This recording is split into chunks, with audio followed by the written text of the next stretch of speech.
할렐루야.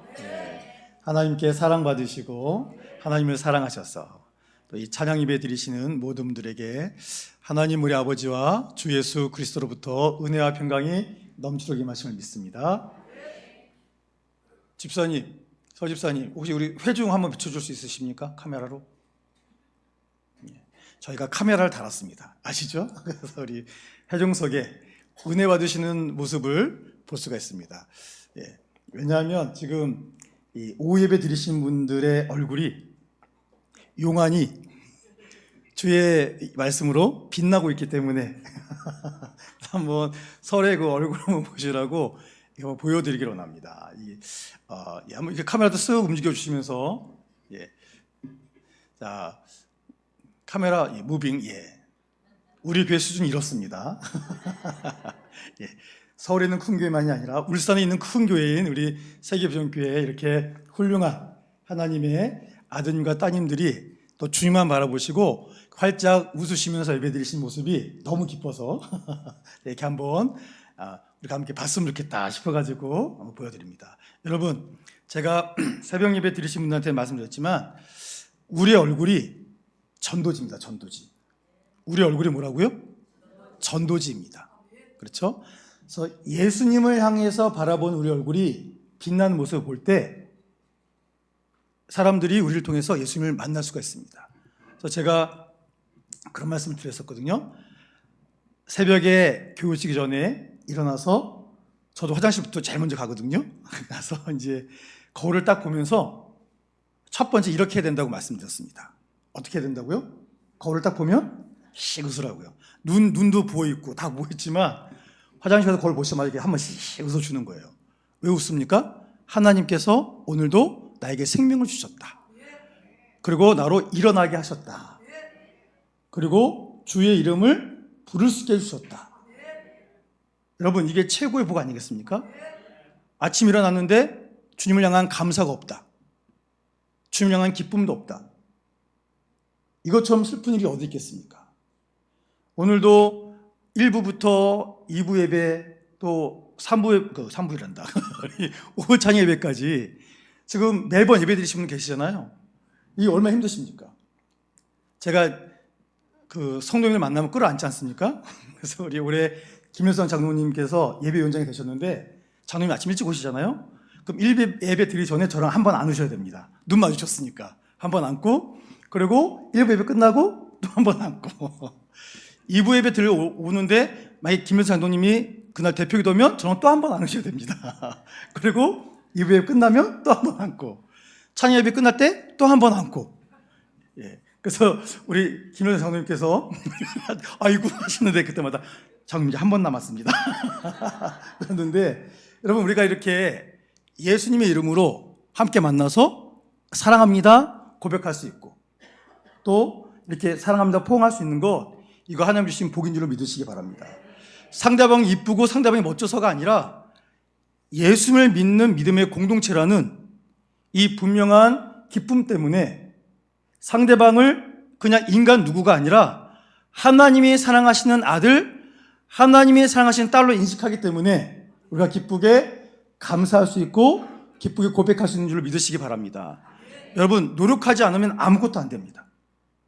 주님이 그렇게 말씀하셨기에 확신이 믿고 그렇게 나갈 때 모든 것은 그 순간부터 믿음으로 고백하는 그 순간부터 역사한 줄로 믿으시기 바랍니다.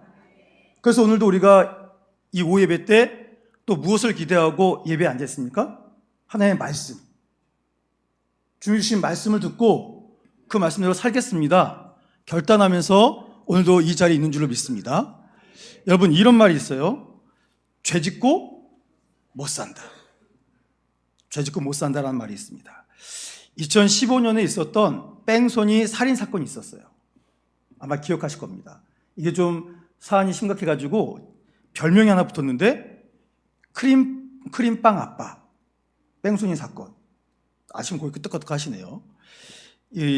어떤 도시에서 있었던 일인데 이 불의의 사고로 숨진 고인은 이 사범대학교를 우수한 성적으로 졸업하셨답니다. 그래서 같은 또 전공하신 분과 결혼을 했는데 아내는 임용고시가 합격이 됐어요.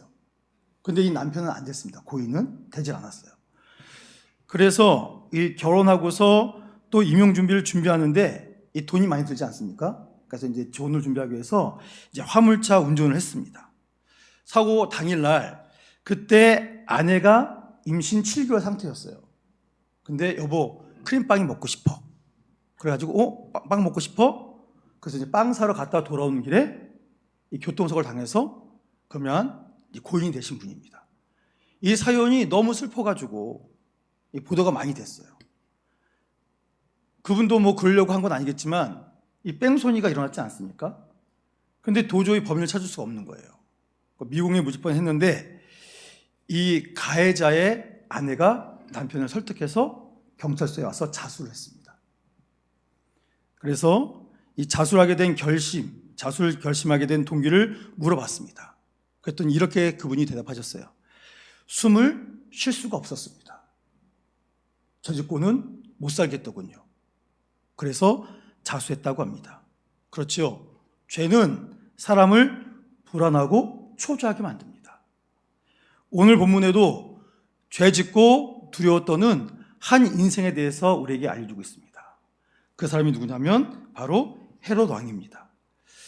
그는 저작거리에서부터 들려오는 천국 복음과 놀라운 기사와 이적을 행했던 예수님의 이름이 널리 알려져서 자신의 귀에까지 들어오자 너무 놀라게 됩니다. 오늘 본문 14절 말씀 우리 다시 한번 봉독해 보겠습니다. 시작.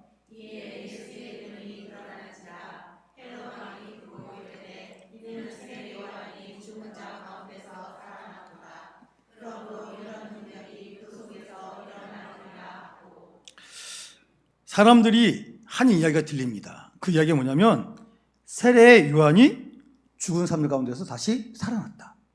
그 때문에 그가 지금 이런 놀라운 일을 하고 있는 것이다. 더 나아가서 어떤 사람들은 지금 저작거리에서 놀라운 일을 행하는 그 사람은 엘리야다 말하는 사람도 있고 옛 선지자 중에 한 사람 같다 이런 얘기도 들려오기 시작합니다. 그런 이야기를 듣자 헤롯 왕은 바로 세례 요한이 떠오릅니다. 여기에 등장하는 헤롯 왕은 예수님 탄생 시에 예수님을 죽이려고 했던 헤롯 대왕과 부인 말티사에서 태어난 헤롯 안디바라는 사람입니다. 그래서 이 헤롯 왕은 당시에 갈릴리와 베레아 지역의 분봉왕, 그 지역을 다스리는 왕으로 지금 활동하고 있었습니다. 이 헤롯 왕이 사람들이 말하는 그 이야기, 그에게서 그런 기적의 힘이 나타난 것은 그가 죽은 세례 요한이 다시 나타난 거기 때문에 틀림이 없다. 이런 이야기를 듣게 됩니다. 그러자 도둑이 제발 저린다고 그가 스스로 고백을 합니다. 뭘 고백하냐면 16절 말씀입니다. 16절 함께 읽겠습니다. 시작.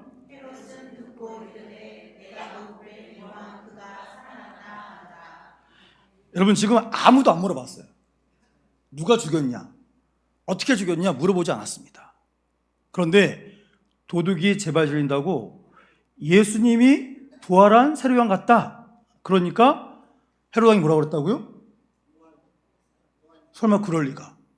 내가 그를 못 배워 죽였는데? 너무 놀란 겁니다. 성경에 보면 세례 요한이 기사와 이적을 행했다는 게 나옵니까? 안 나옵니다. 세례 요한은 회개하는 세례를 전파했습니다. 자기에게 오는 유대인의 고위 관리들과 군인들을 향해서 이 독사의 자식들아 하면서 오히려 악담을 했지 기사와 이적을 일으킨 적이 없습니다. 그리고 세례 요한이 죽은 다음에 다시 살아난다, 부활한다는 이야기가 적혀 있습니까? 안 적혀 있습니다. 그런 말은 한 적도 없어요. 그럼에도 불구하고 헤롯 왕은 자신이 지은 죄 때문에 어쩌면 그가 정말 다시 살아날 수도 있었겠다. 두려운 마음에 벌벌 떨고 있습니다. 오늘 본문 17절에서 29절까지 말씀은 헤롯 왕이 세례 요한을 죽이게 된 그 역사적 사실을 우리에게 알려주고 있습니다. 일단 헤롯 왕은 세례 요한을 어떻게 대하고 있었을까요? 막 죽이고 싶어 했을까요? 절대 그렇지 않습니다. 우리 20절 말씀, 본문 20절 말씀 읽겠습니다. 시작. 헤롯이 요한을 의롭고 거룩한 사람으로 알고 두려워하여 보호하며 또 그의 말을 들을 때에 크게 고민을 하면서도 다가가게 들으리라. 아멘. 자, 지금 헤롯 이 왕이 세례 요한을 어떻게 대했다고요? 그는 첫 번째 의롭고 거룩한 사람이다. 자신은 왕이지만 자신이 갖지 못한 또 하나님의 신적인 권한이 그에게 있다라는 것을 첫 번째 인정했습니다. 두 번째 뭐 했다고요? 두려워해요. 세례 요한을 함부로 대면 안 된다. 두려워합니다. 그래서 지금 헤롯은 신분이 뭐라고요? 왕입니다. 왕. 왕이니까 세례 요한을 보호할 수 있어요, 없어요? 있죠. 있어서 세례 요한을 철저히 보호합니다. 누구도 건들지 못하도록. 그리고 세례 요한이 했던 사역이 얼마나 대단합니까? 그렇죠? 누가 감히 막 군인들 향해서 사두개인, 바리새인, 대제사장에서 이 독사의 자식들아, 회개에 합당한 열매를 맺어! 그래서 소리 고래고래 지를 사람이 어디 있겠습니까? 근데 놀라운 건 예수님이 말했을 때는 콧방귀도 안 끼던 인간들이 세례 요한이 말하니까 어떻게 했어요? 들었습니다. 그래도 와서 아유 그래도 저에게 세례를 주십시오. 욕 먹어도 괜찮으니까 세례 좀 주십시오. 그랬다니까요. 그래서 지금 이 헤롯 왕이 그를 보호하고 있습니다. 또 계속해서 보시면 이 세례 요한이 헤롯한테 막 말을 해요. 좋은 말 안 합니다. 나쁜 말을 합니다. 그가 듣기에는 두려운 말들을 합니다. 그런데 세례 요한이 헤롯에게 말하면 그의 말을 들을 때 크게 번민해요. 무섭습니다. 두려워해요. 그런데도 뭐 했다고요? 달갑게 들었더라. 기쁘게 듣습니다. 세례 요한에게 한마디 더 듣고 싶어요. 또 뭐라고 나한테 말을 할까? 그게 자신을 가슴을 찔리게 만들고 두렵게 만들지만 그 이야기를 들으면 자기가 살아나는 것 같고 뭔가 변화되는 것 같고 그런 마음이 들어서 이 헤롯 왕은 세례 요한을 굉장히 존중해 줍니다. 그런데 이렇게 귀하게 세례 요한을 대하는데 그만 헤롯 왕이 큰 죄를 짓게 됩니다. 그 배경에는 그의 아내가 있어요. 헤롯 왕이 원래 조강지처가 있습니다. 그런데 그 여인 이후에 우리 17절 말씀 한번 볼까요? 17절 말씀 읽겠습니다. 시작. 전에 헤롯이 자기가 동생 빌립의 아내 헤로디아에게 장가를 두고 이 여자를 위하여 사람을 보내어 요한을 잡아 옥에 가두었으니. 자 보십시오. 이 헤롯이 자기 동생 빌립이거든요. 빌립의 아내 헤로디아를 자기의 아내로 맞이합니다. 이것은 하나님께서 율법에서 엄히 경계하신 거예요. 그럼 안 된다. 이건 근친상간이다. 절대 안 된다. 죄라고 명예했는데도 불구하고 헤롯 왕이 그 말을 어기고 결혼을 합니다. 자, 그랬더니 17절 보세요. 장가를 들었는데 요한을 잡아서 옥에 가둡니다. 누굴 위해서? 여기 보세요. 17절에 누구를 위해서? 그죠, 헤로디아. 이 여자를 위하여 세례 요한을 감옥에 가뒀더라 라고 말하고 있습니다. 죄를 지적해 주면 그걸 받아들이고 죄를 짓지 않는 길로 가는 게 이것이 우리가 가야 할 길인 줄 믿으시기 바랍니다. 그런데 헤롯은 요한이 무서운데 헤로디아는 무서워하지 않아요.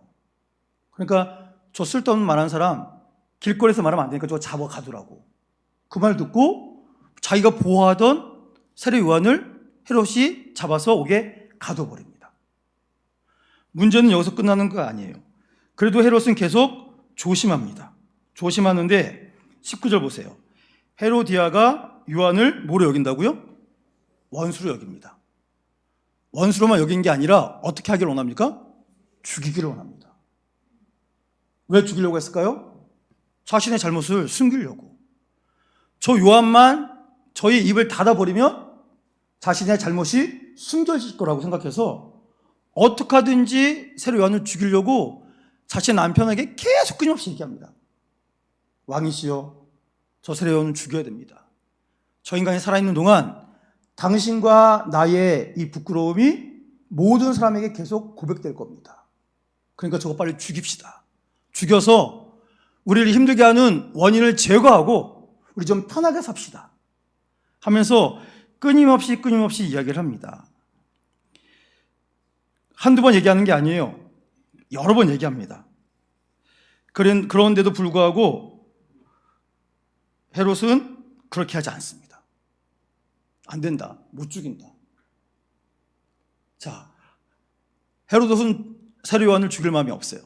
그런데 헤로디아는 요한을 죽여야 되겠어요. 그래서 기회를 봅니다. 어떻게 하면 저걸 죽일 수 있을까? 여러분, 사람이 악함에 사로잡히면 그다음부터는 아무것도 안 보입니다. 자기가 목적한 그 죄를 완수하기까지 결코 쉬는 법이 없습니다. 그래서 헤로디아는 어떻게 하면 세례 요한을 죽일까? 묵상하고 또 묵상합니다. 그런데 드디어 이런 날이 왔습니다. 우리 21절 말씀 함께 읽겠습니다. 시작. 마침 기회가 좋은 날이 왔으니 곧 헤롯이 자기 생일에 대신들과 천부장들과 갈릴리의 이인들로 더불어 잔치할세. 드디어 무슨 기회가 왔대요? 기회가 좋은 날이 왔답니다. 여러분, 이게 정말 좋은 겁니까? 아니죠.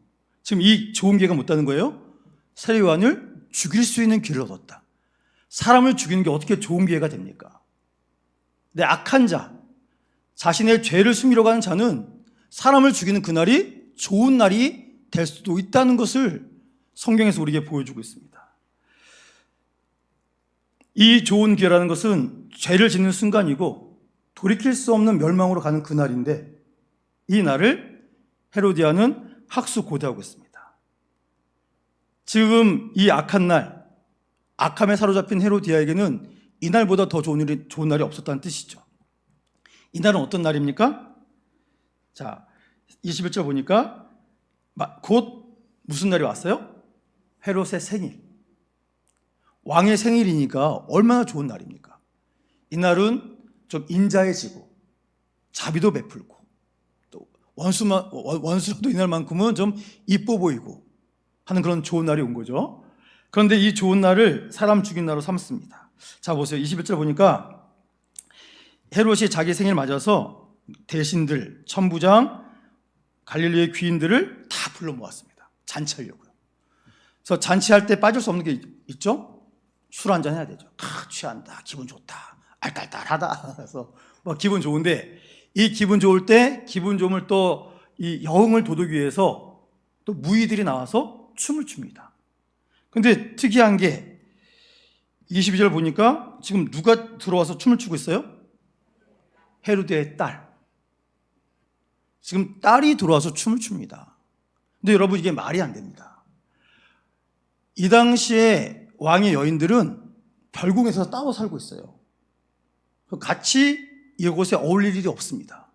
그런데 거기에 딸이 왔어요. 그리고 이런 생일날은 전문적인 무희들이 춤을 춥니다. 그리고 여기서 춤이란 것은 우리나라의 고전 무용 그런 아름다운 춤이 아니에요. 제가 영상 보니까 이 전 세계 군인들이 모여서 이렇게 하는 이렇게 막 군악대 퍼리도 하고 그런 게 있나 봅니다. 근데 거기 보면 다른 나라 군인들이 군악대가 들어와서 막 하면 사람들이 그냥 이렇게 봐요. 이렇게 봐요. 그런데 한국의 군악대가 들어오면 모든 사람들이 정신을 똑바로 차리고 본답니다. 그 영상이 많이 있거든요. 집에 가서 한번 검색해 보시기 바랍니다. 거기 보면 일반 군악대 및 우리 전통 어떤 그런 부채춤부터 시작해서 정말 멋진 볼거리를 제공해 줍니다. 그래서 사람들이 멋있다고 막 브라보 하면서 막 박수 치는 그런 좋은 공연들도 있는데, 지금 여기서 춤은 그런 춤이 아닙니다. 당시 전문적인 춤추는 여인들이 그 당시에 유행하고 있던 굉장히 음란한 춤, 그런 춤을 추는 것입니다. 지금 누가 그 춤을 추고 있다고요? 딸이 춤을 추고 있어요. 근데 이때 이 딸의 나이가 여기서 소녀라고 표현되어 있지 않습니까? 이 소녀가 결혼 정년기에 든 그런 연령대도 포함하고 있답니다. 그래서 작게는 14살에서 15살, 많게는 10대 후반에서 20대 초반까지 그런 나이에 든 딸이 야한 옷을 입고 음란한 춤을 추고 있는데 그것이 왕의 눈과 거기에 모인 모든 사람들의 마음에 굉장히 든 거예요. 너무 기뻤습니다. 좀 말이 안 되지 않습니까? 이 엄마 헤로디아가 자신의 원수를 죽이겠다는 일념 하에 춤출 필요도 없는 자기 딸을 야한 춤을 가리키고 야한 옷을 입혀서 아버지와 많은 사람들 앞에서 그런 춤을 춰서 술도 취해서 알딸딸한 사람들의 마음을 기쁘게 해줬다. 여러분, 이거 굉장히 악한 겁니다. 저도 딸이 있는데 이건 있을 수가 없는 일입니다. 있을 수가 없어요. 그런데 지금 헤로디가 못된 짓 했다니까요. 자기 친딸인데 목적이 뭐라고요? 자기 원수 죽이려고. 여러분, 사람이 악해지면 정상적인 게 보이지 않습니다. 여러분, 우리는 무슨 일이 있어도 악해지지 않기를 축복합니다. 우리의 마음에 하나님이 심어주신 선한 것으로 충만히 채우시기를 부탁드립니다. 사탄이 우리의 틈을 타고 우리를 멸망으로 인도하는 어떤 것도 우리 안에 들어오는 것을 용납하지 않기를 축복합니다. 근데 재미있는 거는 그 아빠가 어떻게 반응합니까? 22절 보니까 딸이 친히 들어와 춤을 추어 헤롯과 그와 함께 앉은 자들을 뭐 하겠다고요? 기쁘게 했대요. 기쁘게 해서 이 왕이 얘기합니다. 야, 너 무엇을 원하니? 나에게 말해봐. 내가 다 들어줄게. 그리고서 조금도 감당하지 못할 말, 그 뒤에 자기가 한 말 때문에 어떠한 엄청난 일이 일어날지를 조금도 예상하지 못하고 이어서 말합니다. 우리 23절 말씀 함께 읽겠습니다. 시작. 또 맹세하기를 무엇이든지 내가 내게 구하면 내 나라의 절반까지라도 주리라 하거늘.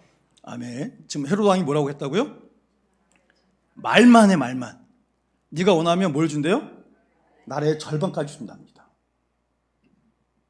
여러분, 이건 말이 안 되는 거잖아요. 근데 술 취하고 기분 좋으면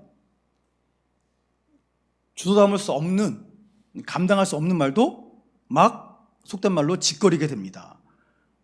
그러니까 여러분, 입 밖에 나간 말은 주워 담을 수가 없잖아요. 그러니까 정말 말하는데 신중하셔야 됩니다. 농담이라고 할지라도 그 말을 잘 준비하셔야 됩니다. 저도 이제 막 싸울 때가 있지 않았겠습니까?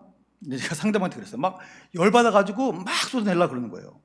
저도 막 그러고 싶지만 저는 이게 뒷감당 안 되는 말을 했을 때 얼마나 고통이 오는 줄 알았거든요. 그래서 제가 그분한테 그랬습니다. 기분 나쁜 건 알겠는데 감당하지 못할 말은 하지 말아라. 왜냐하면 분명히 후회하거든요. 그런데 기분 나쁘니까 일단 쏟아내고 봐요. 여러분, 그게 절대 자기 인생에 좋지 않습니다. 자기만이 아니라 자기 공동체에 좋지가 않아요. 그렇기 때문에 정말 기분 나빠도 내가 감당할 수 있는 말만 해야 됩니다. 뒷감당 안 되는 말하시면 큰일 나는 거예요. 자, 보세요. 중요한 건 그렇게 말을 했더니 24절에 이 딸이 어떻게 갑니까? 왕이 말이 끝나자마자 다다닥 달려나가요, 엄마한테. 이게 다 이미 헤로디아의 머릿속에 있었던 작품입니다. 딸을 보면서 얘기합니다. 야, 드디어 아빠의 생일날이 왔다. 내가 이날 내 원수를 갚아야 되겠다. 너 이렇게 가서 아버지한테 나가서 춤을 춰. 네가 춤 잘 추면 아버지가 분명 기분 좋아가지고 내가 네 아빠 잘 아는데 너한테 분명히 뭘 준다고 할 거야. 그러면 나한테 달려와. 내가 뭘 달려갈지 내가 너한테 얘기해 줄 거니까. 그 말을 알고 있었기 때문에 헤로디아 딸이 아버지의 그 말이 끝나자마자 어머니한테 달려갑니다. 그래서 어머니한테 어머니 말이 맞았어요. 헤롯 왕이 저한테 이날의 반도 준다고 하더라고요. 제가 뭘 달라고 얘기할까요? 그랬더니 그 어머니가 뭐라고 했다고요? 우리 24절 말씀 함께 읽겠습니다. 시작. 그가 나가서 그 어머니에게 말하되 내가 무엇을 구하리까? 그 어머니가 이르되 세례 요한의 머리를 구하라 하니. 뭘 구하라고요? 세례 요한의 머리를 달라고 하랍니다. 그러니까 이 말은 무슨 뜻이에요? 죽이란 뜻이잖아요. 그런데 이 엄마 이 말도 너무 어이가 없는데 그 딸이 말한 건 더 기가 막힙니다. 우리 25절 말씀 읽어보겠습니다. 시작. 그가 곧 왕에게 급히 들어가 구하여 이르되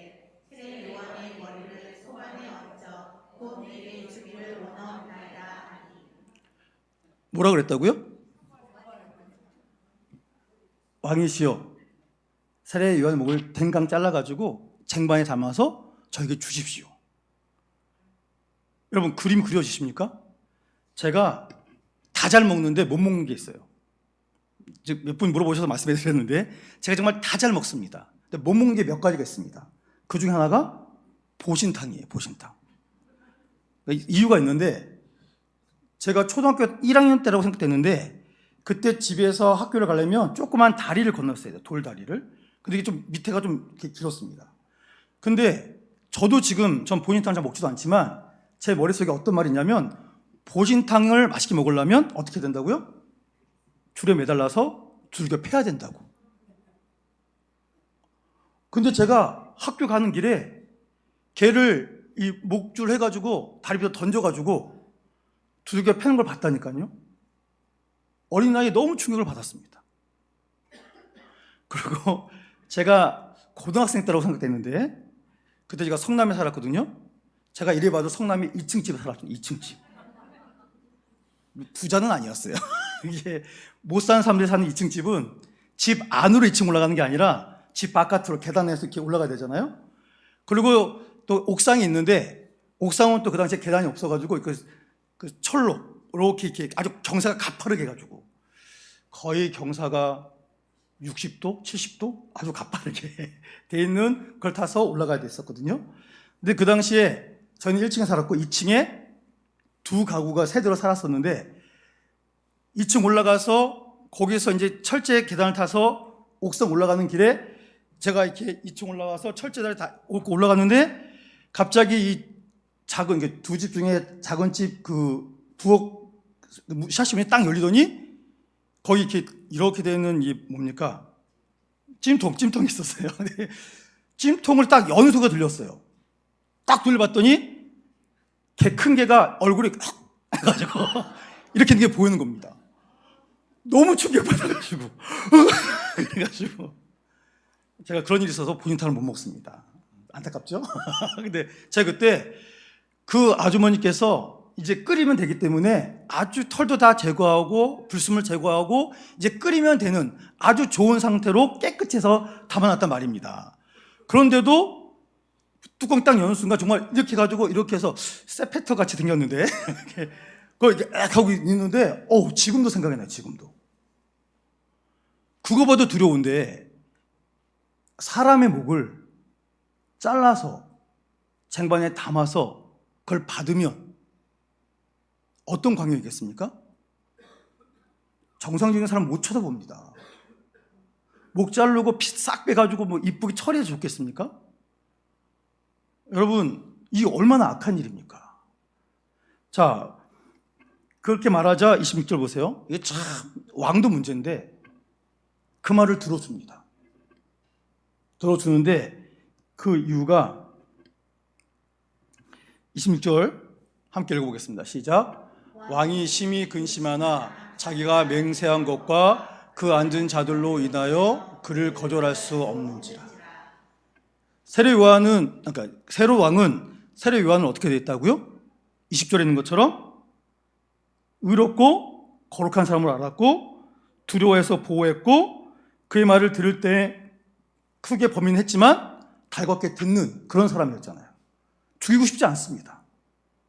그런데 지금 죽음에 내어줘요. 왜요? 자기 체면 때문에. 자기가 말했잖아요. 설마 딸이 자신이 아끼는 세례 요한을 죽여서 달라 할 거는 상상도 못했겠죠. 안 된다고 거부해야 되는데 왕이지 않습니까? 왕이 말을 했어요. 내 뱉었으니까 지켜야죠. 그 딸하고만 일이 있으면 그건 아니다 얘야. 내가 딴 거 줄게 딴 거. 할 수 있었겠지만 거기에 또 누가 있었다고요? 수많은 사람들이 있었잖아요. 그 사람들 앞에서 의기양양하게 내가 원하는 거 다 줄게 얘기했는데 원하는 것을 안 주면 앞으로 자신이 하는 일이 어떻게 되겠습니까? 어려워지겠죠. 그러니까 어쩔 수 없이 내줍니다. 그래서 27절에 시비형한테 야 가서 요한의 머리 가져와. 가서 바로 죽여가지고 정말 쟁반에 담아서 딸에게 줬어요. 여러분 그걸 받았을 때 이 헤로디아의 딸이 어땠을까요? 아우 신난다. 엄마가 원하는 걸 드디어 해드렸다. 엄마한테 칭찬받아야지. 신나서 막 갔겠습니까? 기절초풍했겠죠. 한 번도 받아본 적이 없는데 그걸 받았으니 그 딸의 마음이 얼마나 충격이 있었겠습니까? 여러분, 이 잘못한 것 때문에 헤롯 왕은 계속 괴로운 거예요. 괴롭다가 예수님이 천국 복음 전하시고 기사와 이적을 행하시자 이거는 일반적인 사람이 하는 게 아니라 특별한 사람이 하는 거다. 그러니 자신이 가장 신적인 권위가 있다고 여겼던 세례 요한이 떠올라서 내가 죽인 저 사람이 정말 살아나서 예수의 모습으로 일을 하고 있는 거 아닌가 하는 두려움에 사로잡혔다는 것을 오늘 우리에게 보여주고 있습니다. 저는 이 말씀을 보면서 머릿속에 떠오른 것이 있습니다. 그게 뭐냐면 당당하게 살자. 당당하게. 죄 짓지 말고 당당하게 살자. 여러분, 사탄은 지금도 저를 비롯해서 여기 계신 모든 분들을 어떻게든지 넘어뜨리기 위해서 수단과 방법을 가리지 않습니다. 우리가 천국 가는 거 사탄이 결코 기뻐하지 않습니다. 여러 가지 일들로 우리를 무너지게 만듭니다. 절대 하면 안 될 일인데 좋은 기회를 만났다고 생각되게 만드는 이런 일들을 우리에게 계속 심어줄 겁니다. 사탄이 든 모든 공격을 물리칠 수 있는 최고의 무기가 있습니다. 그게 뭐냐면 복음 안에서 당당하게 사는 겁니다. 하나님의 말씀만 믿고 그 말씀대로 나아가는 겁니다. 우리가 지금 생각하는 것, 우리가 행하는 것, 도모하는 것, 이 모든 것이 하나님께서 성경 말씀에서 우리에게 하라고 명령하신 것을 해야지 누구라도 우리에게 시비 걸지 못하도록. 내가 오늘 이 일을 한 것은 이런 일로 한 것입니다. 당당할 수 있습니다. 그럼 우리를 시비하는 사람도 결국엔 저 사람은 당연할 수가 없겠구나 하고 두 손 들고 갈 수밖에 없습니다. 제가 와서 한번 드린 말씀 같은데 한 번 더 하겠습니다. 목사도 그냥 되는 게 아닙니다. 정통 신학을 하신 분들은 고시를 봐요. 고시. 그 고시가 뭘까요? 목사고시입니다. 목사고시. 목사고시도 성경 또 교회 헌법, 목사고시가 하도 오래돼서 뭐 설교도 있고 뭐 여러 가지가 있습니다. 그래서 이 고시를 통과해야지만 이제 자격을 얻고 2년 동안 전임하고 그다음에 목사 안수를 받을 수 있는 겁니다. 제가 딱 보시면 아시겠지만 제가 굉장히 공부 잘하게 생기지 않았습니까? 근데 이렇게 공부하는 걸 안 좋아했기 때문에 공부를 잘하진 않았습니다. 잔머리는 비상한데 이 공부하는 건 좀 거리가 멀었습니다. 이거는 그 목사고시 준비할 때 굉장히 노력 많이 했거든요. 근데 이제 이게 공부를 잘했다고 꼭 통과되는 것도 아니에요. 한 번에. 이 노예마다 이 많은 이 목사고시 후보생들이 있기 때문에 전국에 있는 노예마다 약간 좀 안배하는 게 있다고 합니다. 그래서 시험을 잘 봐도 설교에서 떨어뜨리는 경우는 자격이 됐는데 뭐가 좀 안 돼가지고 어쩔 수 없이 떨어뜨리는 뭐 이런 일이 있었다고 우리는 이렇게 듣고 있습니다. 사실인지 모르겠지만. 근데 목사고시를 봤어요. 이제 발표 날에 돌아왔습니다. 두두두둥 해가지고 이제 전화를 해봤더니 합격했다고. 여러분 이래 배우죠. 제가요 서울대 못 나왔지만 서울대 나온 분도 떨어지는 목사고시를 한 번에 붙은 사람입니다. 대단한 사람입니다. 그래서 가족끼리 막 기뻐하고 있는데 갑자기 전화가 오는 겁니다. 전화가 따르릉 해서 여보세요 했더니 되게 좀 무서운 목소리로 조범준 씨 되십니까? 네, 제가 조범준인데요. 저는 서울지방경찰청 서울지방검사 누구누구입니다 얘기하는 거예요. 얼마나 고민합니까 갑자기. 한 번도 받아본 적이 없는데 검사래요. 검사.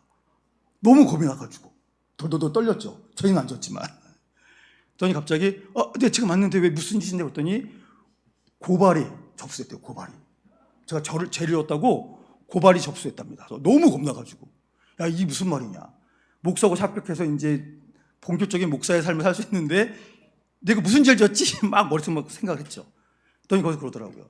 지금 고소 고발이 접수됐는데 조범준 씨가 간통 혐의로 접수됐다고 그러는 겁니다. 제가 그 말 딱 듣자마자 어떻게 했을까요? 너 누구야? 그랬어요. 왜냐하면 제가 제 안에 왜 어떤 연인을 보고 마음에 품었거나 뭐 작업을 걸었거나 못된 썸씽을 가졌거나 그런 일이 없었거든요. 근데 그 한 말은 100% 뻥이잖아요. 화가 나가지고 너 누구야? 소리 벌렁 질렀더니 같이 목사고시 응시했던 나이 많은 선배 형님 전화해가지고 축하한다고 그냥 하기 싫어서 장난친 거래요. 근데 제가 조금이라도 어떤 그런 안 좋은 썸씽이 있어서가지고 잠깐만요. 옆방 가서 통화했으면 그 형님도 이거 뭐야? 나 장난치려고 했는데 이거 진짜였네? 그러면 제가 뭐가 됐겠습니까? 그래서 제가 그날부터 제 일평생에 가진 마음이 뭐냐면 당당하자. 누가 장난쳐도 거기에 넘어가지 않을 수 있도록 바르게 살자. 말씀 안에서 바르게 살자. 라고 여기서 지금까지 살아왔습니다. 여러분, 우리 모두에게도 죄 유혹이 있죠. 저는 왜 없겠습니까? 저도 너무 많은 죄인이고 불안한 사람입니다. 그러나 오늘 하나님께서 내가 너의 능력, 너의 모습을 통해 나의 일을 하는 게 아니다. 불완전한 너를 통해, 죄 많은 너를 통해 나의 의로움과 나의 보혈의 능력, 부활의 능력으로 너를 새롭게 변화시켜서 복음 안에서 당당한 하나님의 자녀로 살아가도록 내가 너를 지금도 다스리고 있다. 주님이 말씀하신 줄로 믿습니다. 그러니 우리가 정말 복음 안에서 당당해질 수 있는 가장 유일한 길은요, 딴 거 없습니다. 하나님 말씀을 정말 부단히 묵상하고 내 삶에서 그 말씀으로 살아가려고 노력하는 것밖에 없습니다. 여러분, 다 잘하고 계십니까? 하루 한 장 요거 잘하고 계십니까?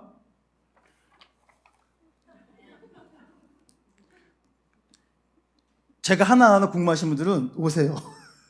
제가 목양실에서 제가 다 저장해 놨습니다. 제가 여러분에게 다운받아 쓰시라고 하는 데다가 제가 매일매일 정말 합니다. 신명기에 한 장 읽고 쉬운 성경이나 공동번역이나 새번역 성경 또 비교 읽으면서 저도 정말 그 말씀 살고 정말 노력합니다.